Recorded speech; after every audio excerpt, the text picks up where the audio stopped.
When I'd get text messages, I would just say, please call me. I just need to hear your voice. And she would say, well, this has got to be good enough for you. She was absent for her own birthday. She missed Thanksgiving. She wasn't around when her son Max turned 15. She even missed her own father's funeral. I would regularly receive 60 plus texts a day, 100 emails a day. It was not uncommon. For 5 years, investigators were looking for the wrong person. They had evidence. Thousands of pieces of it. Text messages, emails, new accounts, created and active, sending communications in real time. A digital trail so dense, so persistent, so alive, that the possibility Cari Farver was dead barely registered. She was messaging people. She was threatening people. She was watching people. Dead women don't do that. Except Cari Farver wasn't doing any of it. Cari Farver, investigators would eventually conclude, had been dead since the morning she disappeared. And every single one of those messages, all 14,000 of them, had been written by her killer. For 5 years, a murderer spoke in a dead woman's voice. For 5 years, it worked. This is how. November 14, 2012. Omaha, Nebraska. Before dawn. Cari Farver got dressed in the dark of a borrowed apartment, said goodbye to the man she had been casually dating, and walked out into the cold. She got in her car. She drove away. Nobody saw her again. 3 days later, her car turned up. It was sitting at a park and ride facility in Council Bluffs, Iowa, just across the Missouri River. Right where she had left it. Keys inside. No signs of a struggle. No note. No explanation. Just a car. And no Cari. Investigators looked at it. Documented it. Moved on. They would later come to believe that car, and what it did and didn't contain, told a story they weren't yet prepared to read. But in November 2012, nobody was looking for a murder scene. Because within hours of Cari's disappearance, she started texting. The first ones were calm. I'm fine. I needed space. Don't look for me. From Cari's number. In something like Cari's voice. On the surface, it was plausible. She was an adult. She had the right to go. And the messages kept coming, proving, or seeming to prove, that wherever she was alive. But her mother, Pam Renner, wasn't buying it. Pam knew her daughter. She knew Cari's rhythms. Her habits. The way she talked. The things she cared about. And above everything else, Pam knew how Cari felt about her son Maxwell, then 11 years old, waiting at home in Macedonia. Cari Farver did not leave Maxwell. That was not something she did. This isn't her, Pam said. Something has happened. Pam filed a missing persons report. She pushed investigators to look harder. She drove the same routes Cari drove. She contacted Cari's friends, her colleagues at West Corporation, anyone who might have heard from her. Every door she knocked on led back to the same place. The messages. She's fine. She left. She said so herself. Pam didn't believe it for a single day. She would spend 5 years being told she was wrong. She was right about everything. Because by the time investigators might have looked harder at the case, the messages had already changed the story. They turned dark almost immediately. Within days, what had been calm became hostile. Threatening. Obsessive. The texts targeted the man Cari had been dating, a mechanic named Dave Krupa. They targeted another woman in his life. They came at midnight. At 3 a.m. They referenced things happening in real time, as if the sender was watching. Not just watching. Tracking. One lie became 10. 10 became 100. 100 became 1,000. And every new message made it harder to ask the question that mattered most. If Cari is sending all of these, where is she? Before the messages. Before all of it. There was a woman. Cari Lee Farver was born on June 30, 1975, in western Iowa. She grew up in Macedonia, a small town in Pottawatomie County where the population fits on a single census page and ambition tends to stand out.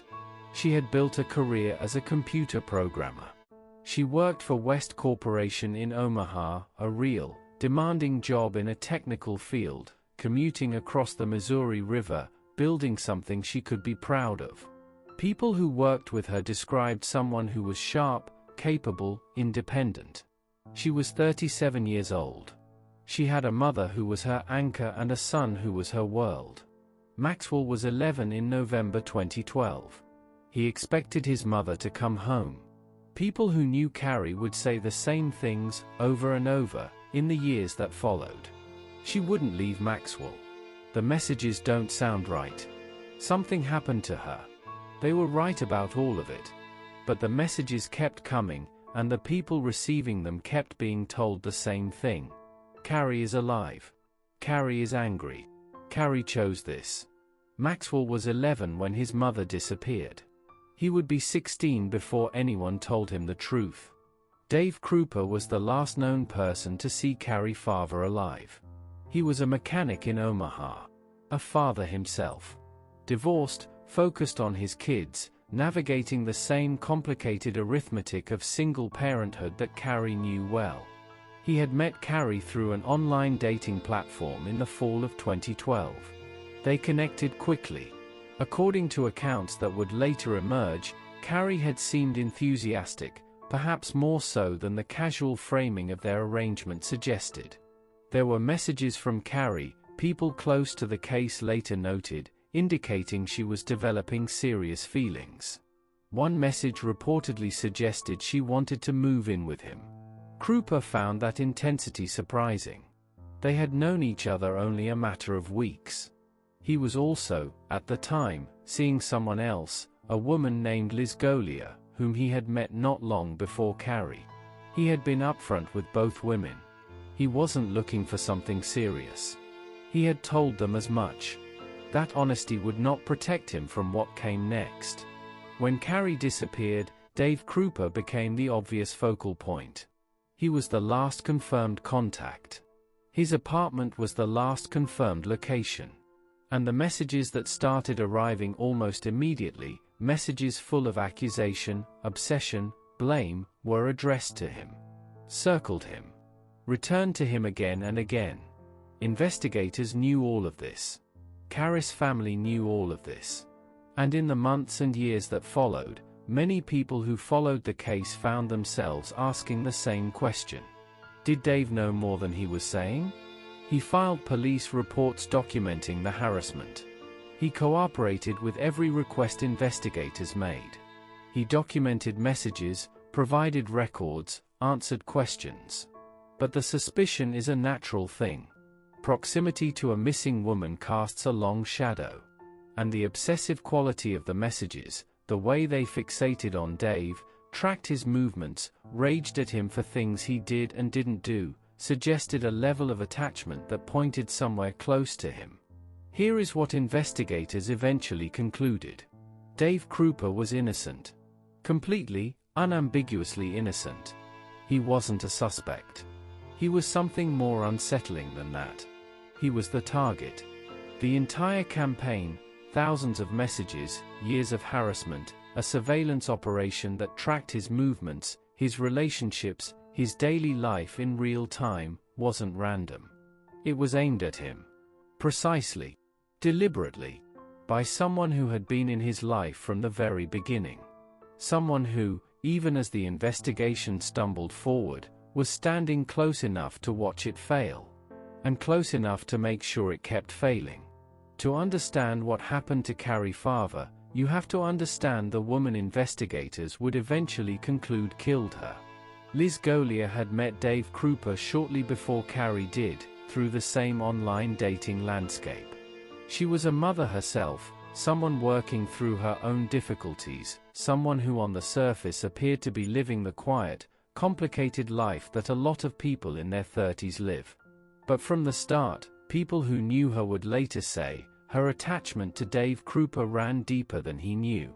Krupa had been upfront with her, he wasn't looking for something serious. He was seeing other people. Liz was one of them. What investigators and prosecutors would later argue, and what the evidence would eventually be used to demonstrate, was that Liz Golia's feelings about that arrangement were not what she allowed Dave to see. That behind the casual exterior, she had fixed on him in a way that was consuming. That the idea of someone else having his attention, genuinely having it, the way Cari seemed to, had produced something in her that didn't have a name until the case was over. When Cari Farver arrived in Dave Krupa's life and started to matter, Liz Golia appeared, publicly, to accept it. She was cooperative. Reasonable. She knew the arrangement. And then Cari disappeared. And then the messages started.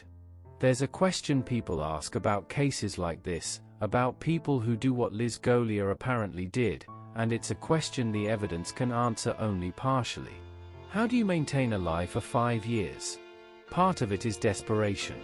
Once you begin, stopping means exposure. Every message is a commitment to the next one.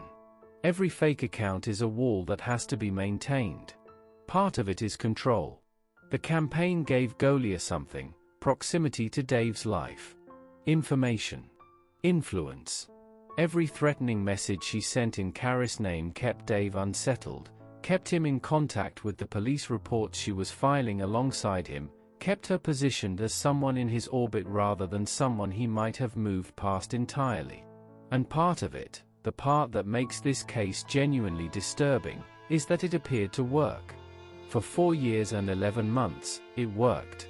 The people around Liz Golia saw a woman who had been targeted, who was suffering, who was cooperating with investigators and handling a nightmare with patience and composure. They did not see what was underneath. To understand how investigators got this wrong for so long, you need to understand what the harassment actually looked like. It wasn't just angry texts. It was a campaign. Messages arrived demanding immediate responses. If Dave didn't reply within minutes, more messages followed. Escalating. Accusing. Threatening. The tone shifted constantly, sometimes pleading, sometimes threatening, sometimes both in the same exchange. Any woman Dave spent time with became a target. New contacts in his life received communications warning them away. Texts that knew details, names, locations, recent events, that should have been impossible for someone who had supposedly left and gone off the grid. When Dave began seeing someone after Cari's disappearance, the messages intensified. They knew who she was. They knew where she lived. They knew what she drove. The new woman in Dave's life started receiving threatening communications directly. Messages that made her feel watched. Followed. Messages that knew things. Because someone was watching. At the same time, Liz Golia's property was being targeted, or appeared to be. Her car was vandalized. Threatening messages arrived for her as well. A fire broke out at her home. She reported all of it to police. She was cooperative, distressed, appeared to be enduring exactly the same harassment campaign that Dave was. For investigators juggling the complexity of the case, this made a kind of sense. If a disturbed, missing woman was targeting Dave, it followed that she might also target his other girlfriend. It was a logical reading of the evidence. It was completely wrong. The fire at Liz Golia's home, the vandalism to her car, the threatening messages she received, investigators would eventually conclude that Golia had staged or arranged all of it herself. To look like a victim. To direct suspicion outward. To ensure that no one looked inward. And while all of this was happening, 1 month became 6. 6 months became a year. The messages didn't stop. They multiplied. By the time investigators finally mapped the full scope of the campaign, they had recovered messages across dozens of platforms and hundreds of accounts. What they showed was a picture of obsession operating at a level that most people struggle to imagine. Early messages, in the first weeks after Cari's disappearance, presented themselves as Cari, angry, confused, blaming Dave for her decision to leave. They were crafted to sound like a troubled woman lashing out. They were designed to be believed. But they escalated. Messages began arriving that threatened Dave's relationships. When he spent time with anyone new, the texts identified that person by name within days, sometimes within hours. One communication warned a woman Dave had recently started seeing to stay away, and included details about her that she had not shared publicly. Her address, her vehicle, the route she drove to work. The implication was clear: someone knew where she was, and someone was willing to say so. Other messages targeted Dave's employment, his family, people at the periphery of his life who had no involvement in the situation whatsoever. The campaign spread outward, finding new targets, establishing new contact points, as if the goal wasn't simply to threaten but to colonize every corner of Dave Krupa's world with a presence that couldn't be ignored. And always, relentlessly, without pause, the messages circled back to the same theme. You belong to me. Everyone else will leave. I am the only constant.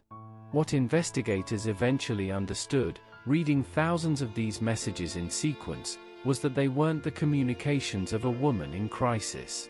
They were the communications of someone who believed, genuinely, deeply, with a conviction that had overridden everything else, that Dave Krupa was hers, and that Cari Farver had tried to take him.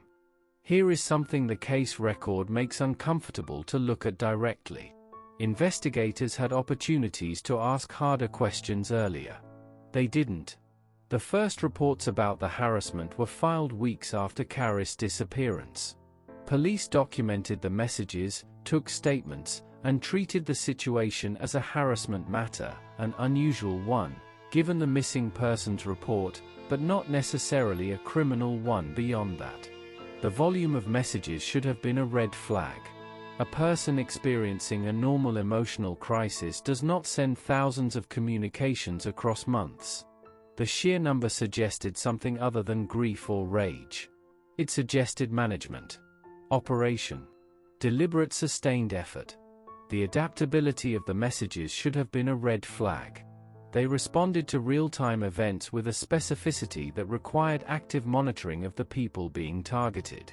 A woman who had walked away from her life and gone off the grid doesn't know that a specific person started seeing someone new last Tuesday. The technical sophistication should have been a red flag. Rotating accounts, burner numbers, platforms chosen for their difficulty of attribution, these aren't the choices of someone acting impulsively.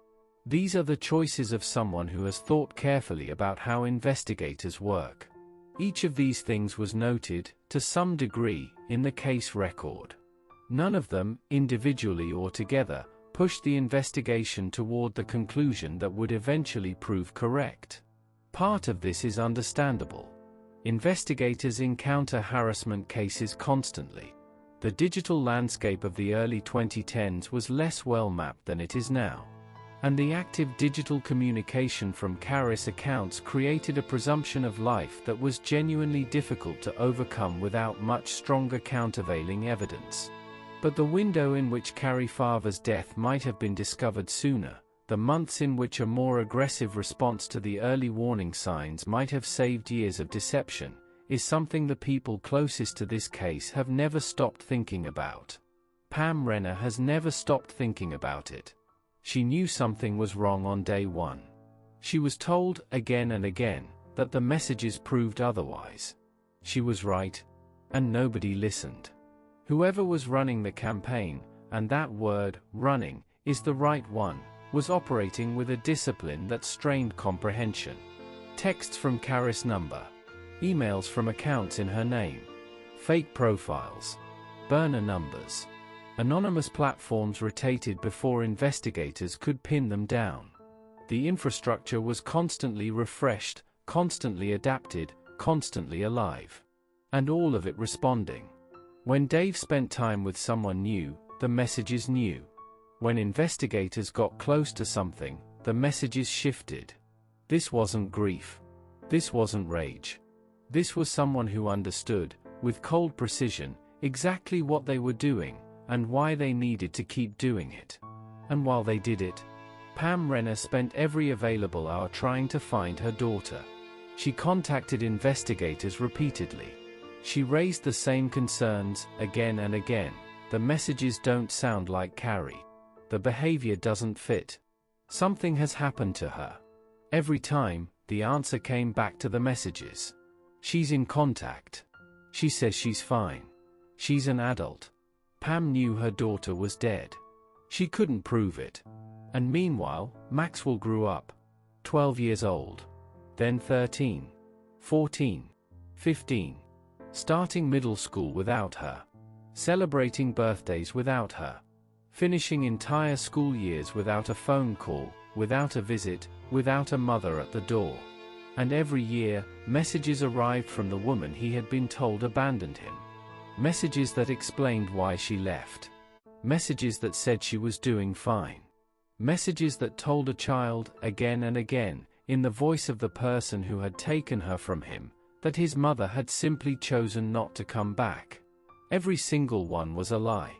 Every single one was written by the person who had taken her from him. By the time investigators finally started pulling the right thread, there were more than 14,000 of them. 14,000 messages. 14,000 opportunities to stop. 14,000 chances to tell the truth. The truth never came. Not from those messages. It came from a photograph. October 2016. For years after Cari Farver disappeared, Liz Golia called police. She had been shot, she said. A stalker. Connected to everything that had been happening. She provided photographs as evidence. She was cooperative. Detailed. Consistent. She had always been cooperative. Investigators examined the photographs. Something was wrong. The timestamps didn't match. The location data didn't match. And for the first time, 4 years into the case, investigators seriously entertained a possibility they had never allowed themselves before. What if Liz Golia wasn't a victim at all? What if the woman who had spent 4 years filing police reports alongside them, cooperating, providing documentation, appearing devastated, was the one who had been running the entire campaign? Investigators eventually concluded that Liz Golia had shot herself in the leg. She had inflicted the wound deliberately, to reinforce a story she had been telling for 4 years, that she was a target. That Cari Farver was alive, dangerous, somewhere out there, still threatening, still watching, still making everyone's life a nightmare. It was the most extreme thing she had done to protect her secret. It was also the thing that ended it. Because once investigators doubted Golia's account of her own shooting, they went back to the digital record. With fresh eyes. And this time, they followed it all the way. What investigators found when they went back through the records, properly, methodically, with the right tools and the right questions, was staggering in its scope. Every message sent from an account in Cari Farver's name left a trace. Not an obvious trace. Not a simple one. The accounts had been created carefully, rotated frequently, and used on platforms specifically chosen to make attribution difficult. Whoever was running them had understood, at a functional level, how digital communications worked and how investigators typically tried to trace them. But understanding something and defeating it completely are different things. IP addresses, the numerical identifiers that mark where an internet connection originates, had been logged by service providers each time the accounts were accessed. Individually, some of those records led to dead ends. But investigators weren't looking at individual messages anymore. They were looking at thousands of them, mapped across years, and patterns began to emerge. Account creation records showed consistent behaviors, the same methods, the same timing windows, the same sequence of steps, that pointed toward a single operator rather than multiple people. Device identifiers linked separate accounts to the same hardware, even when accessed through different platforms. Cell tower records placed Golia's phone at locations consistent with the timeline investigators were building. And then there was something simpler, almost elegant in its obviousness once someone finally looked for it. The messages stopped when Liz Golia was asleep. Every night? For years. They stopped when she was known to be somewhere without her phone. They resumed, reliably, when she returned. Investigators mapped thousands of messages against years of records. What had felt like something vast and coordinated, something almost impossible for a single person to maintain, collapsed, when viewed this way, into something much smaller. One person. One phone. One obsession. The IP addresses didn't lead to Cari Farver. They led to Liz Golia. Not some of them. Thousands. The woman who had spent 4 years filing police reports as a victim, who had provided documentation, cooperated with investigators, appeared devastated by the harassment, had been writing every message. Every one. The angry 3 a.m. texts. The threats. The fake profiles. The emails in Cari's name. The communications that had told Maxwell his mother didn't want him. All of it. Liz Golia. For nearly 5 years. And if Golia had been sending those messages since the week Cari disappeared, if there had never been a living, furious Cari behind them, then the investigation had just become something different. Something worse. It was no longer a harassment case with a missing woman somewhere in the background. It was a murder case. It had always been a murder case. What happened on the morning of November 14, 2012?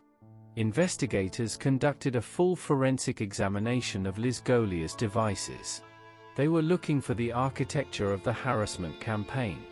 They found something else. Buried in the deleted files of Golia's phone, files most people assume are gone forever, files she had tried to erase, were photographs. Photographs that appeared to show human remains. Cari Farver's body has never been found. It has still never been found. But those images, recovered from the phone of the woman who had spent 5 years speaking in her voice, told investigators something the absence of a body alone could not. Cari hadn't left. She hadn't chosen a new life somewhere. She had been killed. Almost certainly on the morning of November 14, 2012, within hours of walking out of Dave Krupa's apartment, Cari Farver was murdered. And then Liz Golia had put on her voice like a coat. She had worn it for 5 years. She had used it to speak to Cari's mother. She had used it to speak to Cari's son. She had used it to misdirect a murder investigation while standing close enough to watch it fail. 14,000 times. Liz Golia was charged with first-degree murder in the death of Cari Farver. The trial, held in Douglas County, Nebraska, was unlike most murder prosecutions, and the prosecutors who built the case knew exactly how unusual it was. No body. No confirmed crime scene. No established cause of death. No eyewitnesses. Prosecuting a murder without a body is one of the most difficult things a prosecutor can attempt. Defense attorneys in such cases have a powerful tool, reasonable doubt, rooted in the most basic question a jury can ask. How do we know she's dead? Without remains, without forensic evidence of the killing itself, that question has no clean answer. Deputy Douglas County Attorney Brenda Beadle built her case on the only foundation available, the digital record, reconstructed in full. The forensic reconstruction of the harassment campaign was presented in its entirety. Thousands of messages, traced through IP records, account creation patterns, and device identifiers, mapped back to Golia's devices over nearly 5 years. Cell tower records. The metadata from the staged shooting photographs. The pattern analysis showing that the campaign's activity aligned precisely with Golia's movements and availability. And then the deleted photographs, the images recovered from Golia's phone, pulled back from deletion by forensic extraction, were presented to the jury. Their existence was significant. Their deletion was more significant. The fact that they could be recovered at all was a function of something Golia apparently hadn't accounted for. Deleting a file doesn't destroy it. It marks the space as available. The data remains until it's overwritten. Forensic tools can reach into that space and retrieve what was supposed to be gone. A computer programmer would have known that. Liz Golia, it appeared, did not. The defense contested everything. The digital evidence. The forensic methodology. The conclusions investigators had drawn from patterns and metadata. Without a body, without a confirmed death, they argued, how could the jury be certain? The jury deliberated for approximately 5 hours. Then they came back. Guilty. First-degree murder. Life in prison. Without the possibility of parole. The verdict closed something. It didn't close everything. Cari Farver's remains have never been found. There is no grave. No confirmed resting place. Pam Renner, who spent 5 years receiving fabricated messages from her daughter's accounts, who was told over and over that Cari had simply chosen to leave, who knew from the very first day that something was catastrophically wrong, knows the truth now. The truth doesn't give her daughter back. Maxwell Farver is an adult now. He knows what those messages were. He knows who sent them. He knows that the woman who killed his mother then spent 5 years writing to him in her name, telling him, year after year, in birthday messages and explanations and excuses, that she had abandoned him. There is no word adequate to that. Dave Krupa cooperated fully with investigators throughout. He had been used, his life surveilled, his relationships tracked, his daily movements monitored, by the person who was simultaneously filing police reports beside him. He had been the fixed point around which the entire deception orbited, and he had never known it. And investigators who had spent years working the case had to reckon with a simple, painful question. What if we had looked harder, earlier? There are no clean answers. The deception was sophisticated. The volume was staggering. The positioning of Golia as a cooperative victim witness had been almost perfectly constructed. But the question remains. And it sits, unresolved, alongside the other question this case can never fully answer. Where is Cari Farver? Go back to the beginning. November 14, 2012. A woman walks out of an apartment in the dark. She gets in her car. She drives away. She never comes home. And then she starts talking. For nearly 5 years, Cari Farver's voice circulated through the lives of the people she had known, through her mother's inbox, through her son's messages, through the phones of investigators and lawyers and the man she had briefly dated. Her voice, but not her words. Her name, but not her thoughts. Her identity used, worn, weaponized, to hide the fact that she was gone. 14,000 messages. Not one of them from Cari. Every one of them from the woman who killed her. The Cari Farver case changed how investigators approach digital communication in missing persons cases. It changed how courts think about murder prosecutions without a body. It became a warning about obsession, about patience, about what a person willing to maintain a lie for 5 years can do to an investigation that isn't looking for a lie. But more than any of that, it is a story about a woman who was real. Cari Lee Farver. Programmer. Mother. Daughter. 37 years old. She drove to Omaha on a November morning in 2012 and she never came home. For 5 years, someone tried to make the world forget she had ever existed, by making it believe she still did. That person is in a cell in Nebraska now. Silent. And Cari Farver, the real Cari Farver, not the ghost that was used to hide her, is no longer missing. She is known. She is remembered. I would just want people to remember her as the fun-loving, talented, smart woman that she was. And she loved her son, and she was a tremendous mother, and she was a hard worker. If I could talk to Cari right now, I'd say I love you. I'm so glad that you were in my life. And I miss you terribly.